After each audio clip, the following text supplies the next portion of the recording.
আপনারা জানেন এই শুক্রবার অর্থাৎ ১৪ই ফেব্রুয়ারি দিবাগত রাতে লাইলাতুন নিসফি মিন শাবানের রাত অর্থাৎ যাকে আমরা শবে বরাতের রাত বলে থাকি।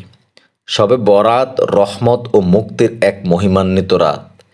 এই রাতে মহান আল্লাহ তাআলা রহমতের দুয়ার খুলে দেন, পাপীদের উদার চিত্তে ক্ষমা করে দেন, আল্লাহর সঙ্গে অংশীদারি স্থাপনকারী ও অন্তরে বিদ্বেষ পোষণকারী ছাড়া আল্লাহ তাআলা সবাইকে ক্ষমা করে দেন।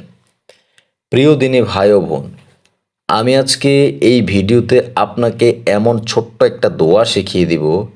এই দোয়াটা যদি আপনি শবে বরাতের রাতে অথবা লাইলাতুন নিসফি মিন শাবানের রাতে ৩ বার আমল করে আল্লাহ তাআলার কাছে হাত তুলে দোয়া করেন, আল্লাহ তাআলা আপনার জীবনের সমস্ত গুনাহগুলি মাফ করে দিয়ে পরবর্তী বছরের আপনার ভালো ভাগ্য অথবা আপনার রিজিকে বরকত দিবেন, সুখে শান্তিতে পরিপূর্ণ করে দিবেন এবং বলা যায় এই দোয়াটাই আপনার জীবনের জন্য যথেষ্ট হয়ে যেতে পারে। আমি এই ভিডিওতে বাংলাতে উচ্চারণ সহ এই দোয়াটা আপনাকে দেখাবো।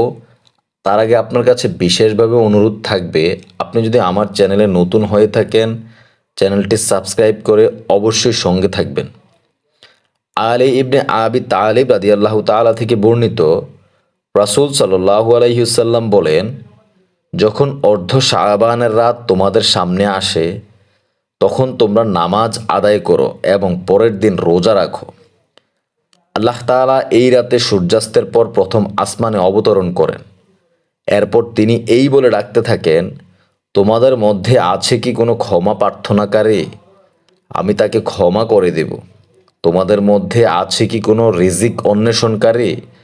আমি তাকে রিজিক দান করব। তোমাদের মধ্যে আছে কি কোনো বিপদগ্রস্ত? আমি তার বিপদ দূর করে দেব। ফজর পর্যন্ত এই বলে আল্লাহ তাআলা ডাকতে থাকেন। ইবনে মাজাহ শরীফের হাদিস। সুতরাং এই রাতটা অনেক ফজিলত। এই রাতে আপনি বেশি বেশি নফল নামাজ আদায় করবেন, তওবা ইস্তেগফার পড়বেন, দুরূদ শরীফ পাঠ করবেন এবং পরবর্তী দিন অর্থাৎ শনিবার 15ই ফেব্রুয়ারি রোজা রাখার চেষ্টা করবেন। নবী করিম সাল্লাল্লাহু আলাইহি ওয়াসাল্লাম এই রাতে রোজা রাখার কথা বলেছেন। শবে বরাত একটি তাৎপর্যপূর্ণ রাত। এই রাতে সৃষ্টি জগতের ভাগ্য বন্টন করা হয়, মানুষের ভাগ্য নির্ধারণ করা হয়, যা পৃথিবীর সৃষ্টির 50,000 বছর আগেই নির্ধারণ করা হয়েছে। তবে এই রাতে এক বছরেরটি প্রকাশ করা হয়, অর্থাৎ আপনি পরবর্তী বছরে কিভাবে চলাফেরা করবেন, কি খাবেন, আল্লাহ তাআলা এইসব নির্ধারণ করে দেন। আয়েশা রাদিয়াল্লাহু তাআলা বলেন, রাসূল সাল্লাল্লাহু আলাইহি ওয়াসাল্লাম বলেন, তুমি কি জানো অর্ধ শাবানের রাতের কার্যক্রম কি? তখন আয়েশা রাদিয়াল্লাহু তাআলা বললেন, না হে আল্লাহর রাসূল।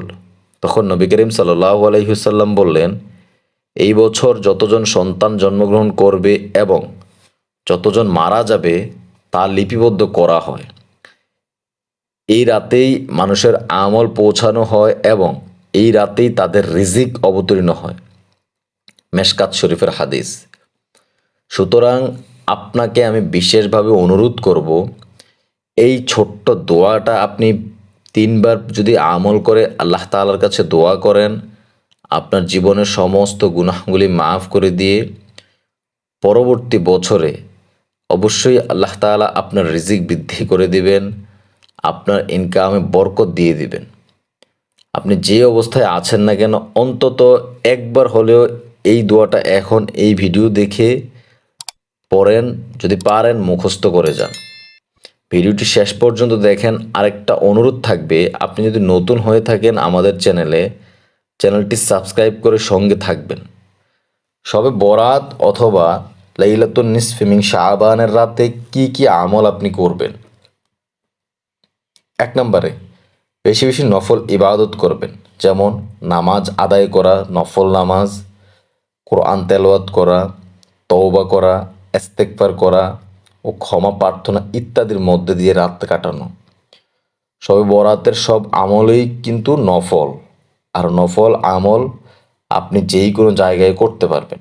তবে একা নির্জনে করাই সবচেয়ে উত্তম।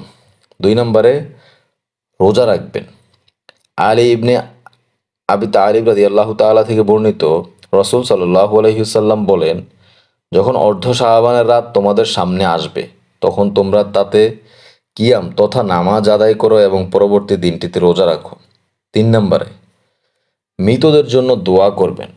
আয়েশা রাদিয়াল্লাহু তাআলা থেকে বর্ণিত, আমি এক রাতে রাসূল সাল্লাল্লাহু আলাইহি ওয়াসাল্লামকে কাছে না পেয়ে খোঁজ করতে বের হলাম।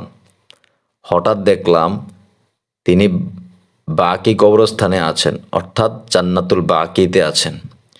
তিনি বললেন, হে আয়েশা, তোমার কি এই আশঙ্কা হয় যে আল্লাহ ও তার রাসূল তোমার উপর জুলুম করতে পারেন?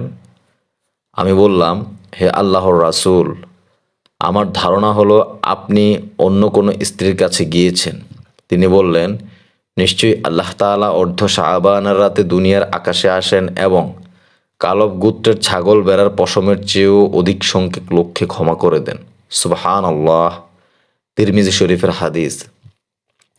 সুতরাং এই রাতকে কেন্দ্র করে আপনি যদি আপনার জীবনের গুনাহগুলি মাফ করতে না পারেন, একটু চিন্তা করে দেখেন ওই কিয়ামতের দিন আপনার কি অবস্থা হবে। এই অশ্লীল জীবনে, এই নষ্ট সমাজে, এই জাহিলিয়াতের যুগে কত সময় তো কত কাজে ব্যয় করেন। একটু শেষ পর্যন্ত দেখে এই দোয়াটা এখান থেকে শিখে যান। ইনশাআল্লাহ আপনার জীবনের জন্য যথেষ্ট হয়ে যাবে। আপনার জীবনের সকল গুনাহগুলি আল্লাহ তাআলা মাফ করে দেবেন। তবে খাস নিয়তে ধৈর্যের সহিত দোয়া করার চেষ্টা করবেন। দোয়ায় কোনোদিন কোনো তাড়াহুড়া করবেন না, যে কোনো দোয়াই যখন করবেন, কেননা তাড়াতাড়ি বা তাড়াহুড়ার দোয়া আল্লাহ তাআলার কাছে কবুল হয় না। আপনি এই দুনিয়াতে যাই করেন না কেন, সব কিছুর হিসাব একদিন আপনাকে অবশ্যই দিতে হবে। হায় আল্লাহ, আপনি আমাদের সবাইকে মাফ করে দিন, আমিন। ভালোবাসি হে রব, হে আল্লাহ, আপনাকে অনেক ভালোবাসি। আমরা প্রয়োজনে আমাদের যখন দরকার হয় তখন আপনাকে ডাকি, কিন্তু আপনি তারপরও আমাদেরকে ছেড়ে দেন না, ফেলে দেন না। ভালোবাসি হে রব। আমি সেই দোয়াটা বলতেছি, দোয়াটা এখান থেকে মুখস্থ করে যাবেন। ইয়া গাফফারাজ জুনুবি ইগফির জুনুবি ইয়া সাত্তারাল উয়ুবি উস্তুর উয়ুবি ইয়া আল্লাহ। পড়েন, আমার সাথে সাথে একবার পড়েন। এখানে বাংলায় দেওয়া আছে, দেখে দেখে পড়েন। ইয়া গাফফারাজ জুনুবি ইগফির জুনুবি ইয়া সাত্তারাল উয়ুবি উস্তুর উয়ুবি ইয়া আল্লাহ। খুবই ছোট দোয়া, বানানগুলো একটু কঠিন। আমি বাংলায় দিয়ে দিয়েছি। আমরা এই চ্যানেলে প্রত্যেকটা দোয়া বাংলায় দিয়ে থাকি। এটার অর্থটা কি? হে গুনাহ মার্জনাকারী, আমার গুনাহসমূহ মাফ করে দাও। হে দোষ ত্রুটি সমূহ গোপনকারী, আমার দোষ ত্রুটি সমূহ গোপন রেখো। মাশাআল্লাহ, কি সুন্দর অর্থ। প্রত্যেকটা দোয়া এবং আরবি আমলের অর্থ বুঝে বুঝে পড়ার চেষ্টা করবেন। দোয়ার প্রতি আলাদা ভালোবাসা জন্মাবে, তৃপ্তি পাবেন।